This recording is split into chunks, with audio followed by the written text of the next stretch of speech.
La mort du leader du Hamas, Yahya Sinwar, l'organisateur des massacres du 7 octobre, il a été tué par une patrouille de l'armée israélienne dans la bande de Gaza. Sa mort est un succès pour le gouvernement israélien et remet sur le devant de la scène la question de la libération des otages et donc d'un cessez-le-feu à Gaza. Détenu pendant 22 ans dans les prisons israéliennes, opéré durant sa détention d'une tumeur du cerveau par des chirurgiens israéliens.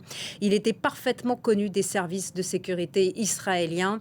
Yahya Sinwar était devenu l'ennemi public numéro 1 de l'État hébreu. On retrouve Claire Duhamel, notre correspondante à Jérusalem. Les Israéliens accueillent avec soulagement cette nouvelle, mais sûrement aussi avec inquiétude sur le sort des otages. Bonjour Judith. Oui, en Israël, depuis hier soir, il y a des scènes d'exultation, de joie. Ça faisait 1 an que les Israéliens espéraient la mort de Yahya Sinwar, l'ennemi public numéro 1. Il y a eu hier soir des manifestations spontanées, des familles d'otages et de leur soutien.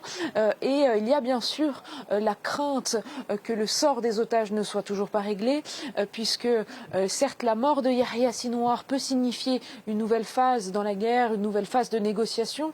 Mais pour l'instant, eh bien, Benyamin Netanyahou se montre toujours aussi dur. Il a dit dans son discours qui était enregistré que la guerre continuait à Gaza. Il y a néanmoins quelques signaux contradictoires puisque quelques heures plus tard, lors de son coup de fil avec le président américain Joe Biden, les deux hommes se sont mis d'accord sur le fait que la mort de Sinwar pouvait constituer une opportunité.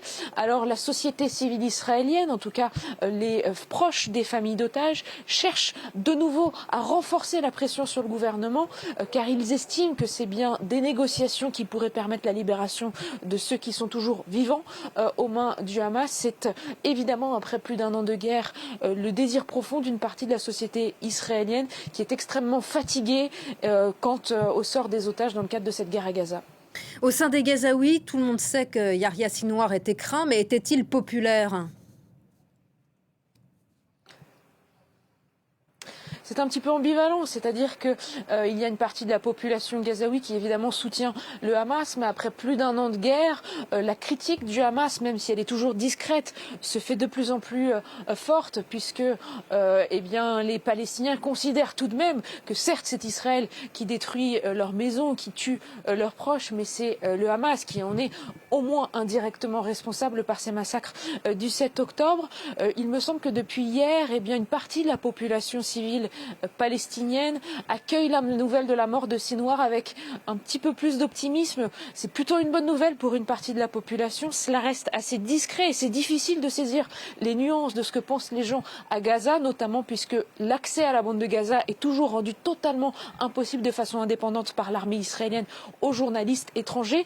Mais hier, j'ai passé beaucoup de temps au téléphone avec certains de mes contacts sur place qui disaient qu'après une situation parfaitement enlisée, 1 an d'une guerre atroce et une situation humanitaire catastrophique, eh bien la mort de Sinwar signifie peut-être pour eux un petit peu plus d'horizon. Ils espèrent en tout cas qu'il y aura des négociations, un cessez-le-feu et la fin des combats. C'est ce que veut dans sa majorité la population civile de Gaza.